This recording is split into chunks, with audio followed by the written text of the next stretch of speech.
Hello, everybody. Welcome, welcome. So who here is a truth seeker? Actually, a show of hands? All right, what I want to do today is I want to talk about truth seeking and how when you seek the truth, here, I'll sit down here, then, yeah, okay. It really does add something tangible to our environment. It changes your frequency, it changes you, and it literally acts as a rippling to go out into the world and change the world. So, why do people seek the truth? Can I ask somebody some questions? Does anybody want to be brave enough to answer? No? Yeah? Okay. What's your name? Juan. How you doing, Juan? Pretty good. And this is your first DisclosureFest? Yeah. And how long have you been seeking the truth for? Since I was 13. Really? And why do you seek the truth? I don't know. It's just in my DNA I just must know, and I must help others see. So it's kind of like a service to yourself to help you, and also to service to others, would you say? Yeah, the idea is if I grow myself, that would influence my environment to grow itself as well. Right, exactly. Thanks for that. Appreciate it. So, when we seek the truth, you want to chime in? Yeah. I did that. What's your name? Mark. And how long have you been here, Mark? This is my first Disclosure Fest. Been seeking the truth, I guess. I mean, since I was 18, just kind of.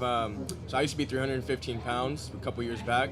So I mean, it was just kind of growing up with the addiction to food and fast food, and really realizing what that did to your body, and just starting to get healthy. And I just feel like it's that belief in lack and that belief in. Really, it's easy to get in this society to be taught to believe in lack and believe in fear and believe that it's an actual thing. So, getting out of that and believing the truth and wanting what is real. And so it sounds like truth seeking for you has kind of been like a savior for you. It's liberated you from your life. Definitely, yeah. Well, congratulations on losing all the weight, brother. You look great. So that's one of the things that I came to inclusion. I started waking up in 2010, and I did so because I was researching cures for cancer at the time. And my partner at the time found this movie called The Gerson Miracle, where it talks about this guy who cured cancer in the 1920s. And, I was coming from a very scientific kind of atheistic background at the time, and I thought to myself, wait a minute, cures for cancer can't be real. We'd hear about them all over the news. They'd be everywhere. Well, come to find out, this guy did actually cure cancer in 1928. He actually testified before Congress in 1946 on a Senate panel that was hearing about ways to deal with this cancer problem, because cancer rates were spiking. And his research and his cures were suppressed because ultimately the cancer industry wanted to make money off of treating cancer and not curing cancer. So when I heard about that, it was just like my mind exploded. How is it that this could happen? And just knowing that there was actually a way to deal with cancer brought me a lot of peace and comfort and solace. It literally reduced my anxiety. I wasn't worrying about necessarily contracting cancer, but I knew that it was a problem that 1 in 2 people were going to get cancer at some point in their lives. And this is something that was going to affect my life and affect other people's lives. So if I can give myself peace of mind, then maybe I can give peace of mind to other people. So I started doing a lot of research, and what I ended up doing is proving to myself that this thing was real. And once I did that, I had this calling. I felt like I needed to share this information with the world, with everybody that I could. And I spent like a year where I was just telling everybody I could about these cures for cancer. And hey, I see you're eating some food that's not so healthy for you. Let me talk to you about this stuff. And I thought that I could just tell people what I was sharing, and it would just magically wake them up, and they'd be on the path and they'd want to be healed. Well, it didn't work that way. A lot of people didn't want to hear it, because ultimately, and this is what I discovered through studying psychology, is that your belief system and your worldview, they help you organize your reality. They help ground your reality. And if you're not careful in the way you try to share your information with people, then it can destroy their sense of reality, and now they're kind of left sitting there with nothing. And a lot of people have developed defense mechanisms, and the powers that be know how to do this, to prevent people from sharing and engaging in the unity that comes around with truth seeking. Because ultimately, the truth is all around us. We're all swimming in it. So in that sense, we're all united by our quest for truth. We're all united to try to figure out, like you were doing, try to figure out what's happening in your life, make your life better, like your life better, my life better. I'm sure everybody who's listening to these worlds, we all feel this zeal for truth in our lives. why is it that we're not working together to seek the truth together? Well, this is what got me into what I call the great work. So the great work, if anybody's not familiar, it comes from an alchemy term. And alchemy, the mainstream version is that it talks about how we're supposed to turn lead into gold, but that's actually an allegory for our consciousness, for our beingness, that when we seek to improve ourselves through the truth, through discipline, through discernment, then we literally change our consciousness, and we act as a beacon of light and radiate that light outwardly in the world. So the great work is this concept of each person hearing the call to improve themselves, and in the process of doing so, uniting to be a force of change for the entire planet and actually bringing goodness back into our world.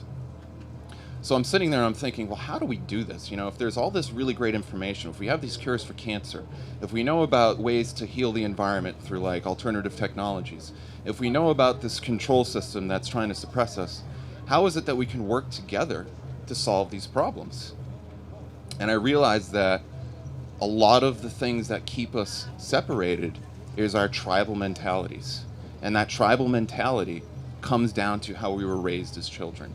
So literally the very things that we're doing in our lives, they tend to work off of these old childhood traumas that we picked up from when we were our parents. And this was something that was a huge revelation for me. I'm like, oh my God. Has anybody heard of Bruce Lipton before? He talks about biology, belief, and how you can change your cells, your body through belief and things like this. And he said something when I first discovered his work in 2011 that just shook me to my foundations. He said, most of your subconscious was programmed when you were 0 to 6 years old. And you're living out that worldview, whatever you were dealing with at that time, that is playing itself out for the rest of your life. So if you don't go into yourself and seek the truth about who you are and what your personal story is, it's going to be very difficult for you to see the world with a clear eye, with a clear lens. And then ultimately, it'll prevent you from working with other people. So I really wanted to understand the fundamental basis of this, and I started studying a lot of psychology, a lot of philosophy, a lot of spirituality, and even law. I got into law because what I discovered is that the law at its core is all about developing ways for people to work together and trust, so we can actually make the world a better place. So each of our personal values and our wisdom that we're accumulating in life can come together and kind of act as a giant chorus, so we can radiate this positive energy outward all around us. So what I want to share with you guys today is that we all have what I would call childhood traumas, emotional baggage, things that are holding us back. And one of the reasons I think we seek the truth as just beings in general is we're looking to better understand ourselves and better understand the reality that we're swimming in, that we're working with. And by understanding how to process and deal with these old programs that we have, you can really liberate your consciousness, and you can see how maybe some of the things you've done in the past are holding you back as a way to kind of compensate for old problems you developed from childhood. And once you get through that process, then it's a lot easier to be tolerant, to be loving, to be compassionate with the people around you. So I study a lot of brain neurology. And does anybody study psychology at all? Anybody into that at all? Okay, great. I think it's right. I would say there's 3 pillars to awakening that are really kind of all-encompassing, and everybody studies them in their own different way. It's psychology, so to know yourself, right? Then there's law, to know how the existence works itself, whether it's universal law, whether it's laws about health, whether it's laws about, interacting with social beings. All that kind of describes the rules of the game that we live in, right? And then there's philosophy. And philosophy kind of gets a bad rap. It seems like this kind of like dry, boring thing that, only college professors deal with. But really, at its essence, philosophy is about meaning. It's about how do you derive meaning from your personal experience. Everybody has these experiences, right?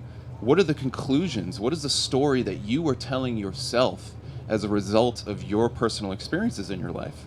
Most of us take that for granted. Most of us aren't necessarily even in control of that process.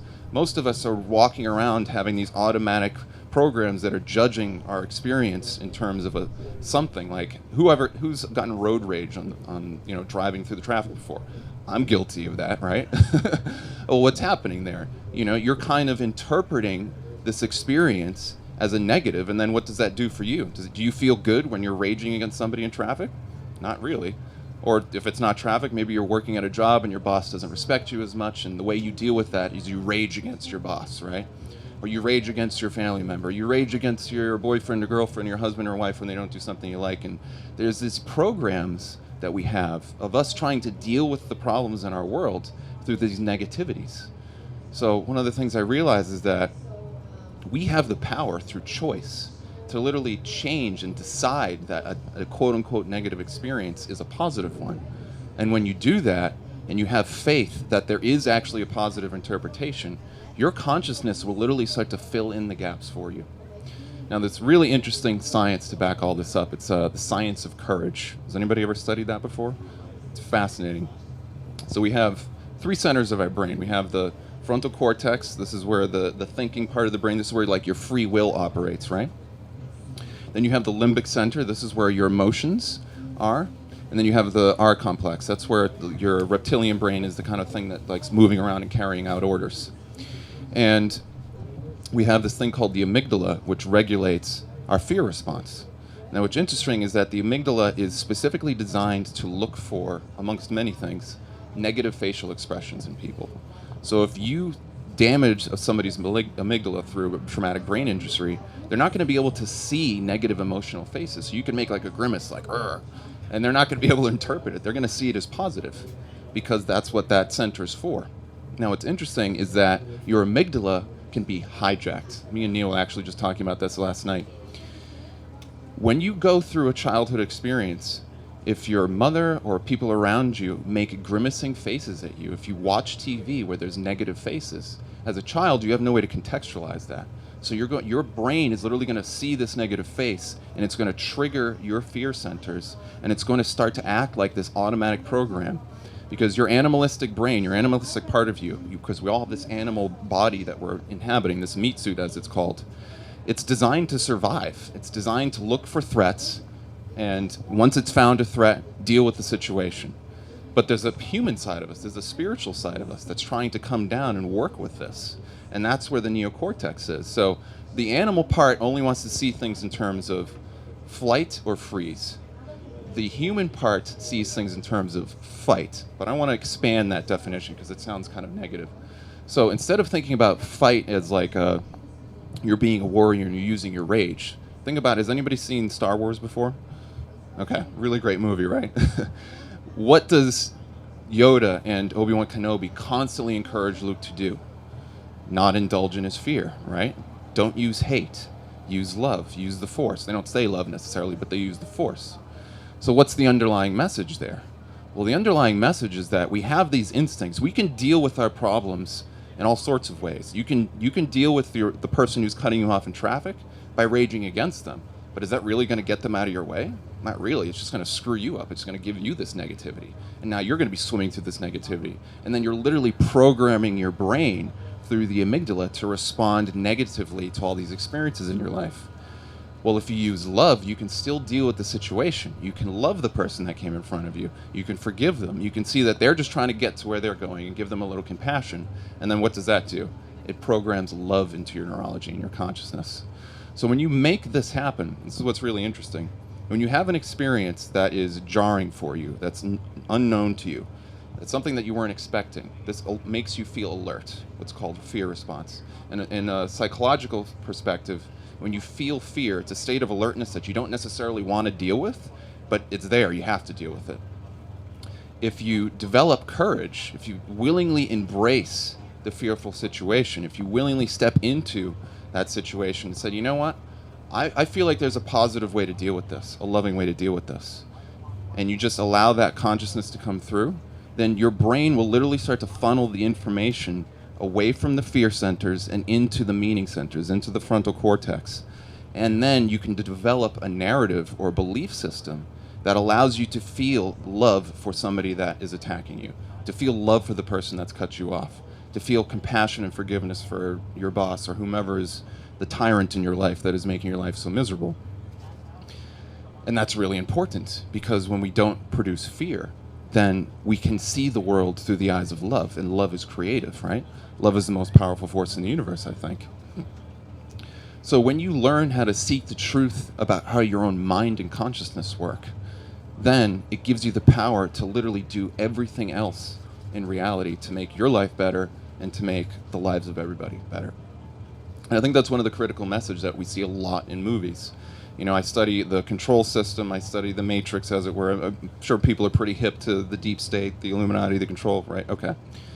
Well, these guys are master psychologists. They know our nature better than we do. They know how to take our primal instincts, they know how to take our spiritual instincts and weaponize them against us so that we're running around in circles trying to solve our various problems while in the meantime they're doing what they need to do.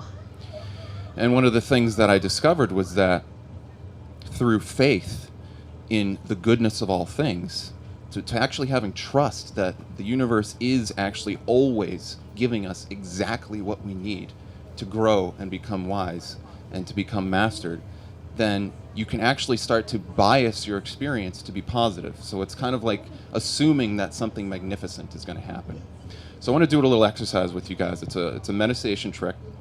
What we're going to do is I want you to think about something that is mildly irritating, nothing that's going to get you too crazy upset, but something that you can think about that's maybe, you know, whether it's a frustrating situation with your job, maybe a living situation, just think about it. It could be as simple and tiny as like maybe the partner you're living with isn't washing the dishes as much, something like that.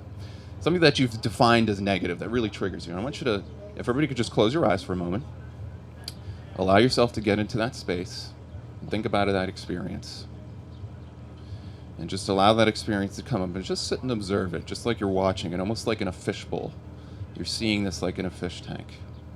And now I want you to assign a color to it. What color does this negative experience have for you? And just sit with that color for a moment. And then I want you to imagine that that color is infusing itself into this object that represents your experience. Let's imagine it's like a ball. This color is now in this ball shape. And just sit with that for a moment and just observe it. And now what I want you to do is imagine you take 2 steps back. Now what color is around this other color? You should start to feel another color because you're separating yourself from this thing that you fear. Now take 10 steps back in your mind. How does that feel now? Do you feel like there is a reduction in the stress? Do you feel like it's more distant from you? And now imagine that that color that's surrounding the negative energy is the opposite. It's like a positive color, and it's just slowly consuming that negative energy. And it's just wiping it away. And now, using the power of your consciousness, I want you to say the words, "It is good," in your mind, or out loud if you want to. It is good. It is good. It is good. And allow that faith, just imagine, just like a child, what if this experience that you've labeled as bad actually has something to teach you? What if it's something that is like on the other side of this thing that's negative, there's this amazing upgrade to your life, to the way you see the world? And just allow that kind of, that possibility that something magnificent is right around the corner, that giddy childlike excitement just to come washing over you. Okay, you can go ahead and open your eyes now. So did anybody experience a shift in the way that they felt about their negative experience? Great, perfect. So what this is a visualization technique. This is something I learned in a book called The Structure of Magic. And it was a psychologist who studied a lot of NLP, neuro-linguistic programming. And what he noticed is that we have 3 ways that we store information in our consciousness. And that information gets stored literally in our bodies. So we have this kind of like energetic aspect of ourselves as soul. And then that soul kind of uses our body like a hard drive, if you will, to store this information. And people tend to have a visual way of representing information, an auditory way, or a kinesthetic way, so a feeling way. And what tends to happen is all your traumas, all your fearful ways of seeing the world, they get stuck in one way or another. And then once you have an experience, you tend to automatically interpret it as visual or auditory or kinesthetic. And using a visualization technique, you can visualize the thing that you're upset about and imagine yourself distancing yourself from it. And that'll actually move it from one system to another. So if you're a more visual person, You can use it auditory, like imagine the sound is becoming distant from you. You imagine a representation of this negative experience and the sound is becoming distant from you. Or you imagine it like a feeling, like you're literally touching it, like maybe it has a sandpaper, like broken glass kind of texture, something that you wouldn't want to touch. And then it's slowly becoming softer like satin in your hands, like a lotion. So all of these are various methods and techniques you can use to downgrade this animal center of your brain, because getting back to what I was saying earlier, we have this animal nature. It's trying to keep us in survival mode all the time. And if you're not careful, if you're not conscious, then that part of you that gives meaning to your experience, that allows you to see the positive, gets cut off. And you just automatically start interpreting things as negative all the time. So this is what I would like to call a self-mastery process. It's taking your own knowledge of self and then through various techniques, using this knowledge to improve yourself and then by extension improve the world. So people believe in the idea of frequency and raising our vibration. Can I see a show of hands? Probably a lot of people here, right? Okay, great. Well, this isn't just like New Age hooey. There's actually like a lot of science to back this up. You can take an EEG, which is an electroencephalogram, and measure brain waves. And you can take an EEG, which is an electrocardiogram, or EKG, sorry, and you can measure heart waves. And if you compare those two together, then you can see how in resonance the brain and the heart are. So if you're in a really fearful state, if you're in survival mode, what tends to happen is your brain and your heart are not synchronized. And they're really fighting against each other. Well, now, what's also interesting is when this happens, you release a lot of life force energy. Has anybody heard of Loosh before, or how these negative entities feed on our fear? Okay, yeah, sounds like a lot of people. Well, there's a scientist by the name of Fritz Albert Popp. He studied these things called biophotons. And biophotons are these little light pulses, very similar to bions that Wilhelm Reich was researching, that our cells use to communicate with each other.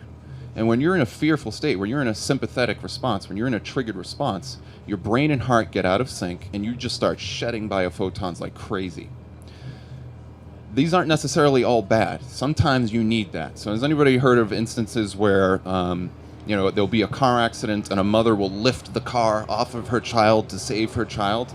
And science has no idea how is it that she can even do something like that?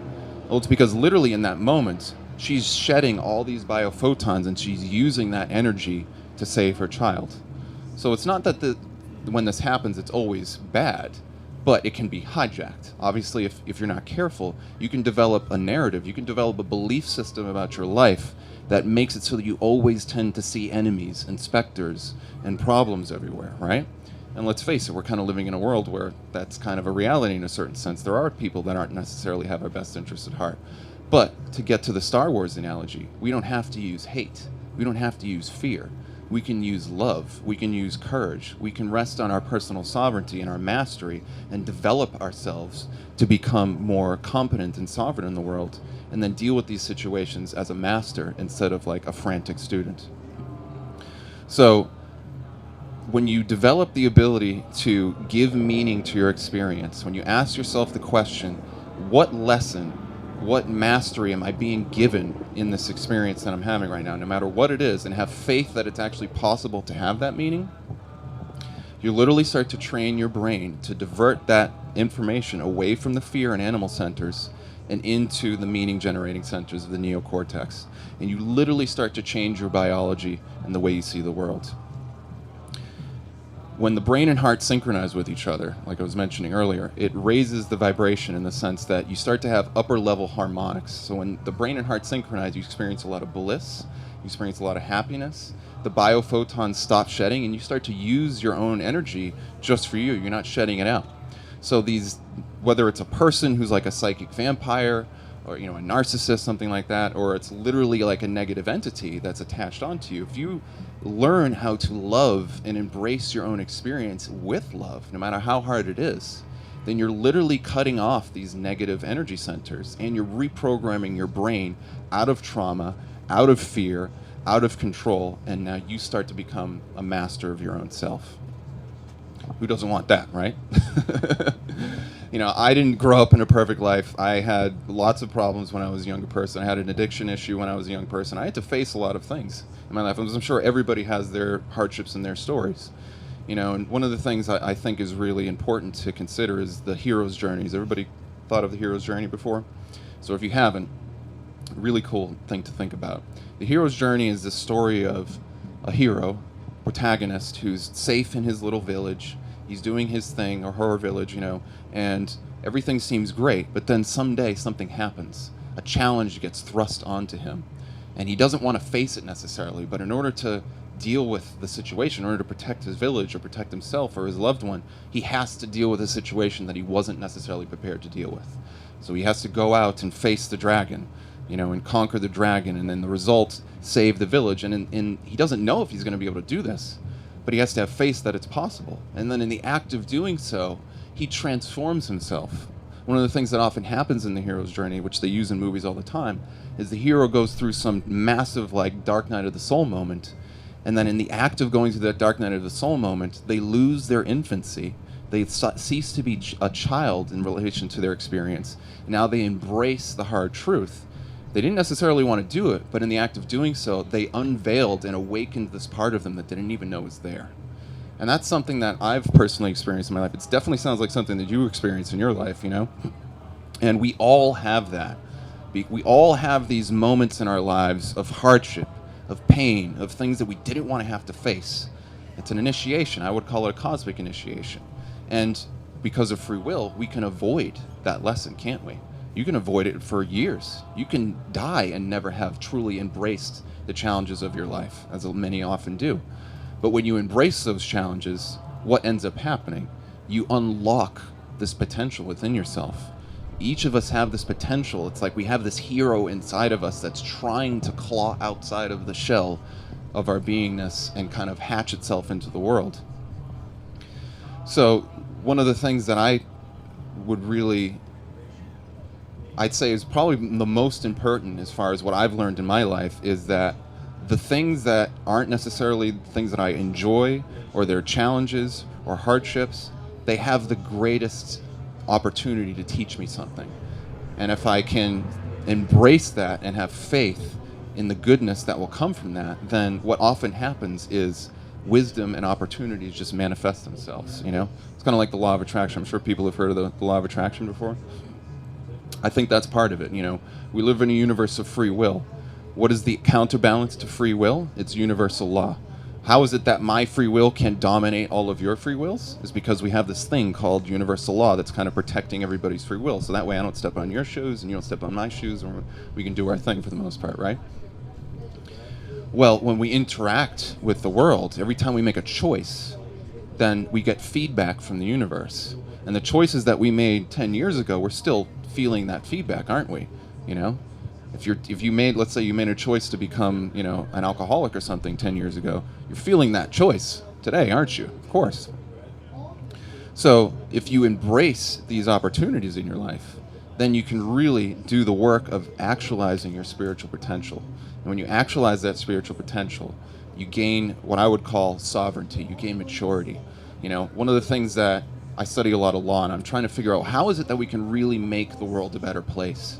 We can talk about all sorts of things, but if we're all in our little camps and none of us can talk to each other, then can we really be as effective as if we really united? I mean, who doesn't want clean water? Nobody raised their hand, right? Who doesn't want clean food? Nobody raised their hand, right? Who doesn't want to end crime and corruption and things like this? We all do, of course.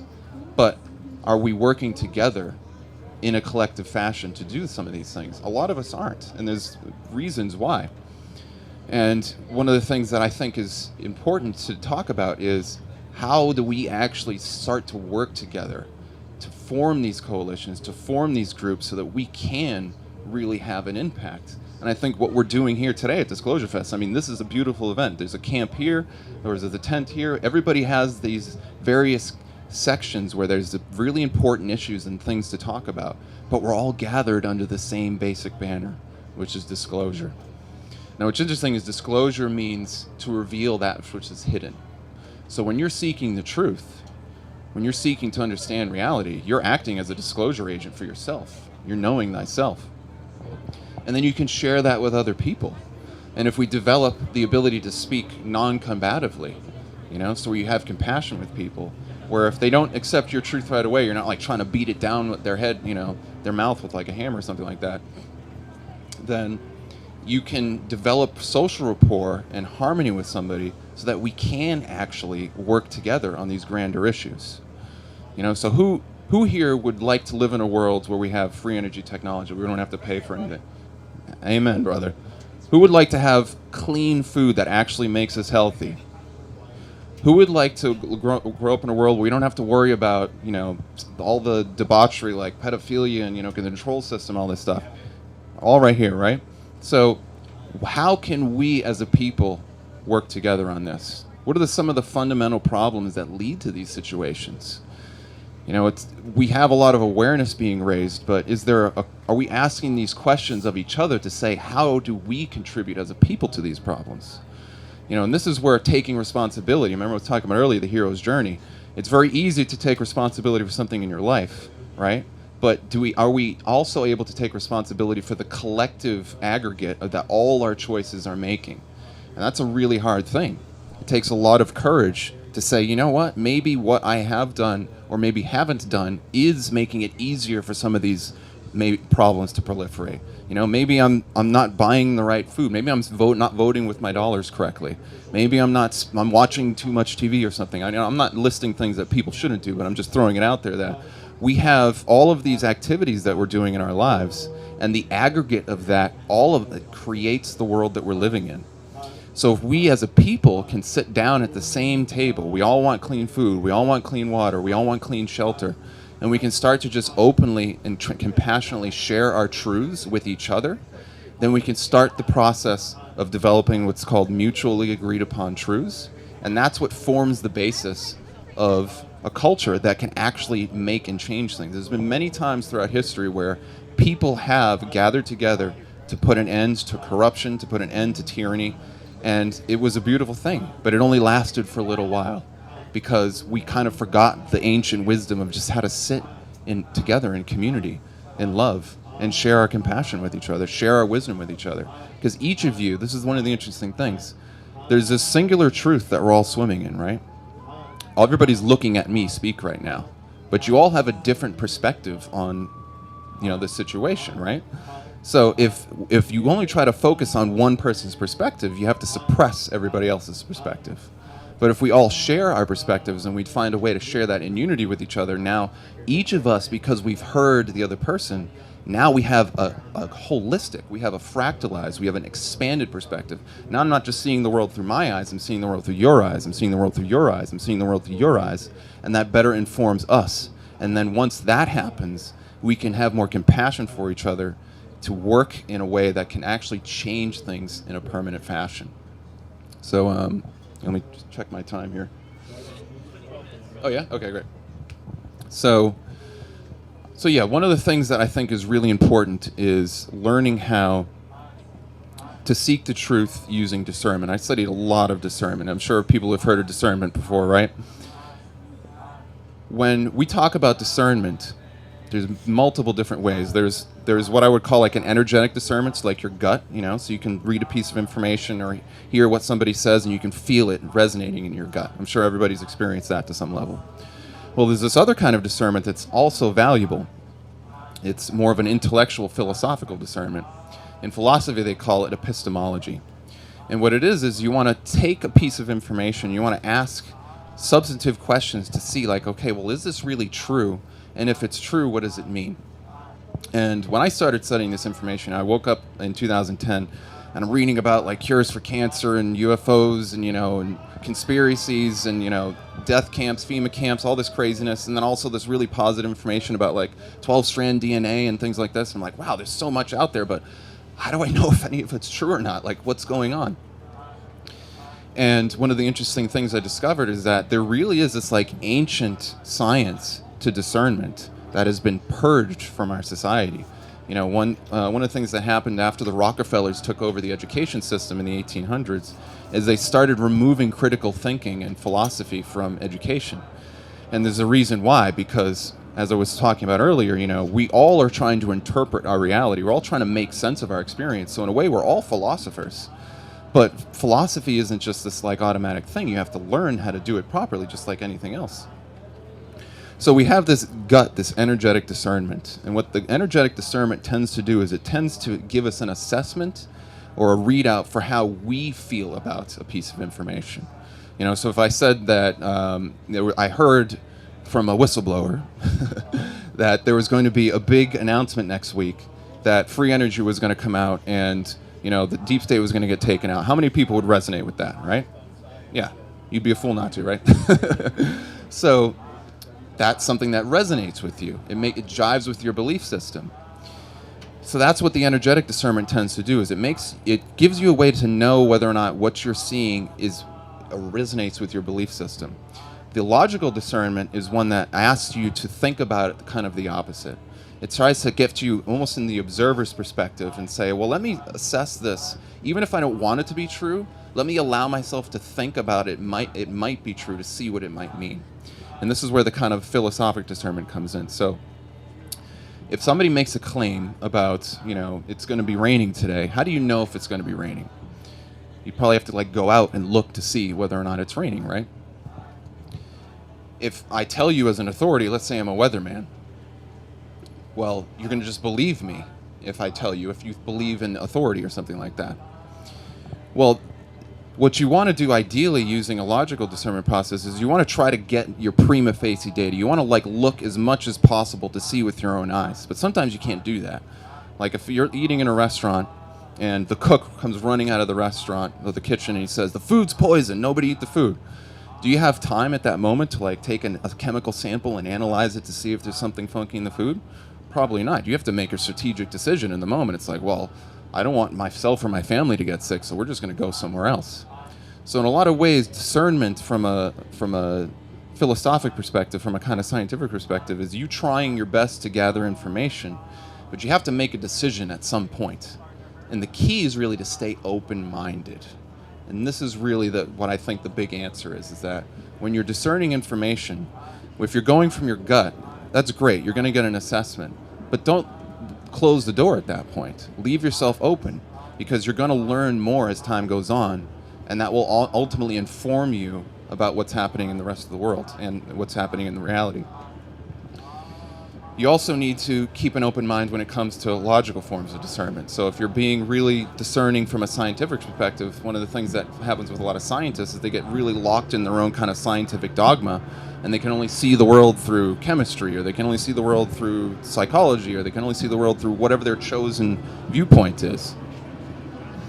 And what you really want to do is have a nested or holistic process. So you want to use your gut, you want to use your mind and your consciousness, and you want to stay open-minded, because we all have a limited perspective, like I was saying earlier. Everybody's got their unique perspective on this experience. And we want to get to the point where we can share our information in a way that allows other people to put their opinion in without it feeling defensive to us, So with discernment, one of the reasons it's important is we develop the ability to create a better map of meaning, a map of the world. So one of the interesting things about the way we navigate consciousness and we navigate experiences, we're not really dealing with the world directly. We're dealing with a version of it that we create inside of ourselves. I like to call it the biological virtual reality environment. Kind of a fancy term for it, but that's basically what's happening. So has anybody heard of a talisman before?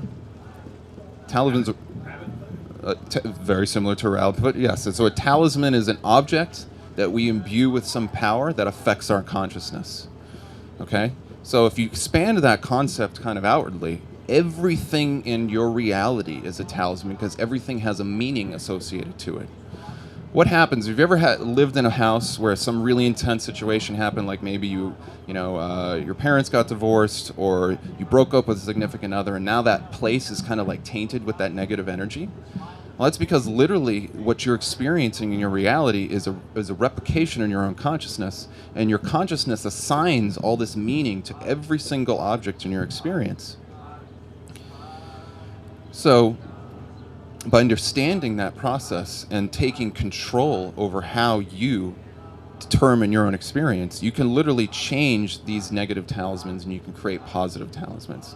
One of the really good things, I study a lot of relationship dynamics, and breaking up with somebody is a really intense experience. It's arguably one of the most traumatic experiences that people will tend to feel in their lives. And one of the best things you can do is just clean your room afterwards.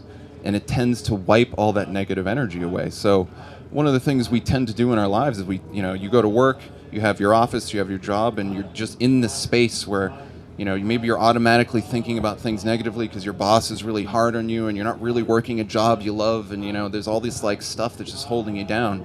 And that's just kind of like in the background of your mind, just kind of like smearing your whole reality with this negativity. It's like the opposite of a smudge stick, It's like you're just smearing it with all this negativeness.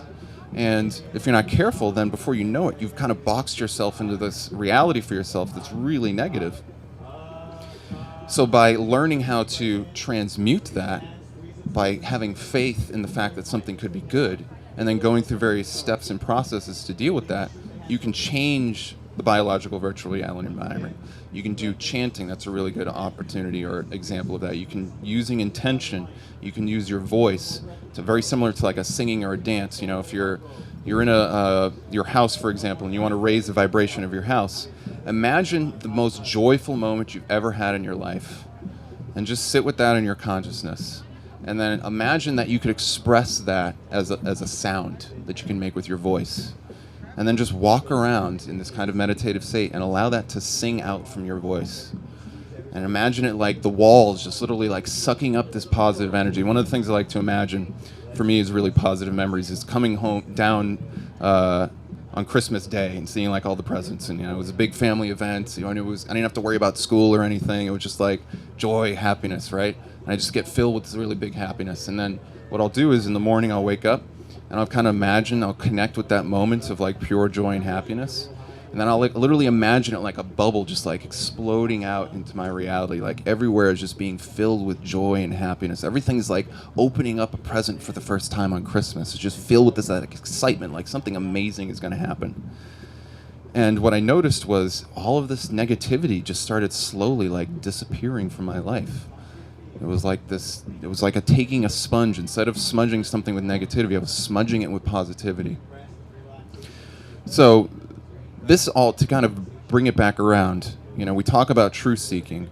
And normally we talk about truth seeking, we're talking about conspiracies or health knowledge or ascension or whatever it happens to be, but it tends to be out here often, But seeking the truth also is in here. And one of the interesting things is that you don't really know yourself. The way you know yourself is through interacting with the world. Like, I don't know if I'm going to like a certain food dish until I go and try it. And then when I eat it, now I get a response. Now that kind of tells me a little bit about who I am. So when you have the ability to go out and explore your reality, but also explore how you interact with your own experience, and just sit and observe, then you're really knowing yourself better. And in the act of knowing yourself, you can choose to interpret your experience in a way that's ultimately positive and upwarding and uplifting. So when I talk about seeking the truth, I often talk about self-mastery. So we have this ability to master ourselves. I like to think about life as like a video game, because there's these rules in the game. And I'm sure a lot of people have played video games before, right? Okay. So if you tried to not follow the rules in the game, what's going to happen? Probably not going to get too far, right? You might just be running around in the beginning place where you're, shooting guns or something like that. But you're not going to be able to do the really cool stuff in the game, are you? Okay. So if we think about life as a video game, then there's these things built into life that are trying to teach us something. They're trying to make us better. They're trying to improve our skill set, just like a video game. And if you embrace those, then you become more mastered and you literally start to climb up the ladder of life. So when you gain knowledge of self, when you know thyself, and you really start to master your own beingness and your consciousness, then that's where all of the magic starts to happen. And then you actually become a change agent for good in the world. So one of the things that I think is really helpful to understand is that we have, I would say this kind of plays out you might say the grand game of life is learning how to balance and harmonize our spiritual instincts and our values versus our animal instincts and our values. Our animal instincts are trying to keep us in survival mode. They try to see the world in terms of fight or flight, in threat and not threat. Well, the human instincts, that has the ability to coordinate that. So one of the things that's interesting about looking at the world from I'll use a rather benign example, like eating food. So if you're going to eat food, let's say you imagine the dish that you just really love. You really like pizza, for example, vegan pizza, something like that. Well, if I gave you that vegan pizza today and you hadn't had it for 6 months, you'd probably enjoy it. Like, it'd be, oh my God, so good, right? But if I gave it to you for a month straight, you'd probably be like, if you give me any more damn vegan pizza, I'm going to hurt you. And the reason why is because our brain is designed to normalize things. So we have these experiences that we're having, and we're constantly getting less and less stimulus off of these experiences. And that's the animalistic mind is designed to downgrade that. And when you use your human mind, when you use the spiritual mind to infuse new meaning because you're thinking about things and you're taking an active role in your consciousness, then the world ceases to be like plain and boring and dull, and now it takes on a whole new life. And you literally have the ability to renew your experience all the time through using active philosophy and spirituality. So this is why I would say, if you really want to master yourself, you got to develop a concept of the divine. And the divine, from a purely philosophic, all that means is the total unity and coordination of all things. How does everything relate to everything else? Is there an answer to that? What is the answer to that? And that asks a question. That's a meaning-generating question. If I asked you, how is your experience today of coming to DisclosureFest connect to every other experience in your life and what will happen in the future, that's going to activate your inquisitive nature. You're going to start to think like, well, I don't know. And, frankly, who does know? But that's the whole point. The answer isn't necessarily the important part. It's the question that's the important part. It's the question, like Neo or Morpheus says, it's the question that leads you to places like this. It's the question that leads you to looking for better ways to understand your life and your experience and what ultimately you can create the best life possible. So I would say coordinating and learning how to manage all of your animalistic instincts and doing that in love and in trust and in ways that constantly expand things is really what actualizes your spiritual nature and your divine nature. A really good way to think about this too is in terms of coordinating your experiences with love and trust and fellowship. So we're all living in this world where we need to survive. We're all living in this world where we need food and water and things like this. I could try to do that by taking your food and your water, but then that's going to cause you harm, right? Now you're not going to have food and water. So, but if I learn how to speak with compassion, if I learn how to speak with trust and recognize that you actually are a sovereign being with rights, that you have your own mind and your own beingness, well, we can work together to try to solve these problems, can't we? I mean, we're living in a world of abundance. I mean, just look at how much abundance there is. Even with all the control systems, we're just like, abundance is everywhere, right? So what if we, together, learn how to unite our wills and our minds and our consciousness to solve all of these problems that we're all facing? We're all going to go back into our little lives after this, after this event. And it's going to be very easy to kind of separate from this beautiful energy that comes here. I mean, the meditation is going to start here in a couple hours.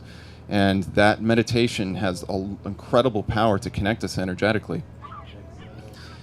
And I would say, like, as a daily practice, just, think about what is it that you can do to better serve your fellow man and serve, yourself. Is there people in your lives that you can connect with, that you can begin that dialogue with, to begin a connection with? One of the things that I really like to focus on is restoring the human family. We're all living on this world together. We all have these challenges to face together. And we're living in an age where we actually have social media and things like this to connect with each other. It's pretty remarkable. I mean, for thousands of years, people were living in these isolated tribes and they couldn't really barely connect with each other. But now we can connect with each other. And I think it starts with being willing to listen, being willing to speak our truths with compassion, and just start the process of dialogue. A painter doesn't become a master as soon as they pick up a paintbrush. We as human beings aren't going to solve these problems in the blink of an eye just because we decided to do it. We're going to do it because we start the process. And sure, it might happen in the blink of an eye. I'm not taking that off the table. But if we don't get to the table, if we don't start the process of talking with each other and having faith in the love that we can do that, then it won't happen at all. So, yeah, you have a question?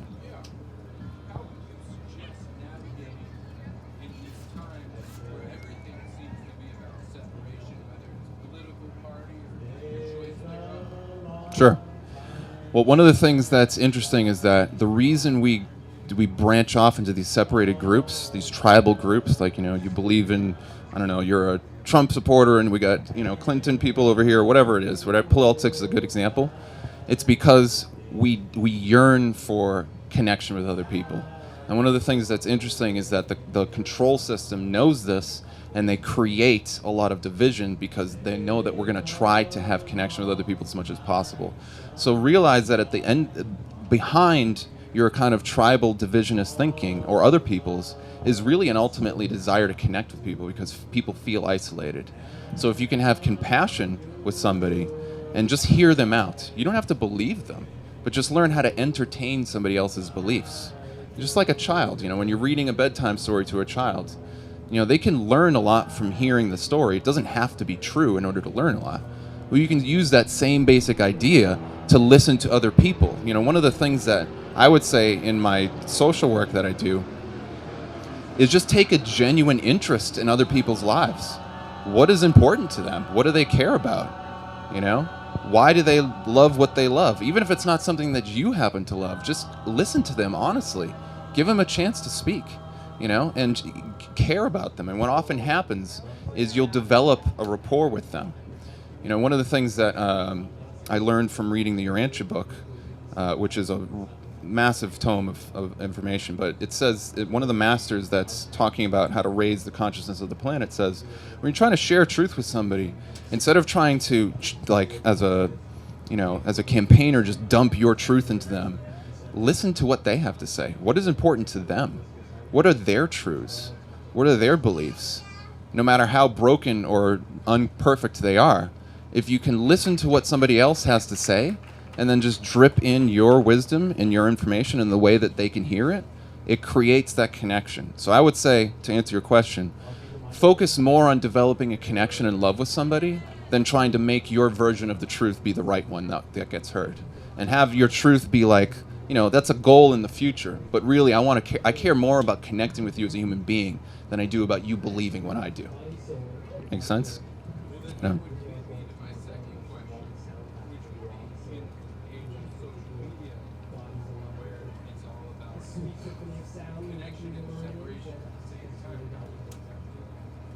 Sure. So the question was, how do you navigate social interactions on social media? Well, we, as creatures, we are psychologically driven to express ourselves and want to have social recognition. So we all want to express what is in our hearts, what we value, what we want to do. And we want other people to reflect that back to us. So because of that, if you, as somebody who knows about these things, what you can do is you can make the first step. Give somebody the chance to express their truth, even if you don't necessarily believe it. It's okay. If you know your truth long enough or good enough, is somebody else's truth really going to hurt you by just simply listening to them compassionately? Not really. But what it'll do is it'll give them a chance to discharge. A lot of the things that happen on social media, the angst, the anger, the division, is because, as soon as somebody says something that doesn't agree with you, you're just ready to smash them down and throw them into the wolves. I mean, I'm sure none of you here would do that, of course. But, but one of the things that's important is just allowing somebody to speak and just entering a discussion with them. Focus on the ideas, ask them questions, and that will often downgrade a lot of the antagonism. Did you have a question? Yeah.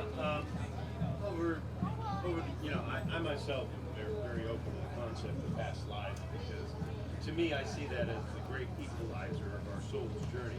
In each lifetime, we're supposed to learn certain things, but I've met many people in my lifetime who are struggling with painful issues with parents or divorced, or maybe they were born in a very difficult environment, and so they turn to alcoholism, and drugs, and they're stuck in this mode of that's the only relief or pain that they get is to just drink or take drugs. And what would you offer as guidance or suggestion for them to start to get out of that box? Sure. Great question. So the question was, how do you help somebody or encourage somebody to get out of a drug situation, or even just a alcoholism, or just a mental trap, whatever. Addiction doesn't even have to be a part of it. Well, I would say one of the things that's really important is we guide our lives by personal narrative. Every single one of you has a story. You're a character. You're the main character in your story that you've told yourself. You've been developing your entire life. But do you think about life that way? Not really, usually. We don't necessarily think about it that way. But it does guide everything that we do and we think about. So if let's say you're working in a job that you've been there for 30 years, and your boss is a jerk, and you've got a family that you're supporting, but they don't even really appreciate it, and it just seems like no matter what you do, it's just you're not fulfilled in life. Well, you're going to interpret your life in that way. You're going to create a narrative that makes things negative for you. So what you want to try to do is re-examine your life. Take a step back. I would say going on an extended meditation is very helpful, because what tends to happen is you get stuck in these cycles and you start automatically interpreting everything in a certain way. And if you just get out of your headspace for a little bit, whether it's a day, a week, a month, then often if you have the right intention, you can ask yourself the question, well, what can I change about the way I see my life? Maybe I need to change my narrative.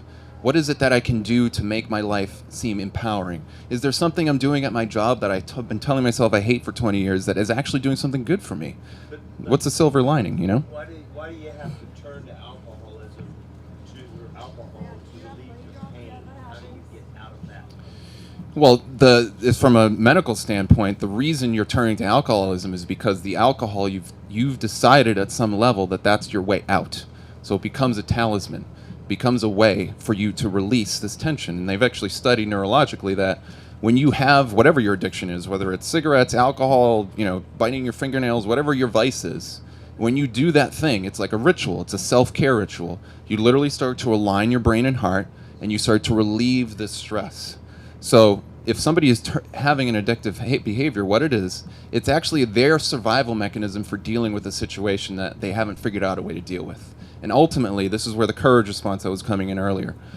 When you get into a situation where you're like, I can't do anything to change my life, now you're in fight or flight mode. Now your animalistic centers are firing and you have no way to deal with the situation. If you believe that it's possible, that there is a positive way out of whatever your situation is, and you keep investing yourself in that choice, eventually your mind will literally start to give you the answers as insights.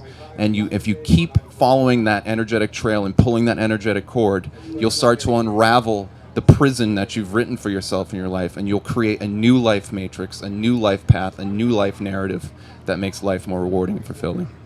So, actually, probably got to wrap up here, right? Yeah. Okay. So thank you, everybody. I really appreciate everybody taking the time to come to this event. DisclosureFest is awesome. Yeah, give yourself a big round of applause. Because seeking the truth and making the world a better place is something I'm very passionate about. I think all of you are passionate about it, and we can and we will do this one step at a time. Much love, everybody. Thanks. Justin and Deschamps here. Take care.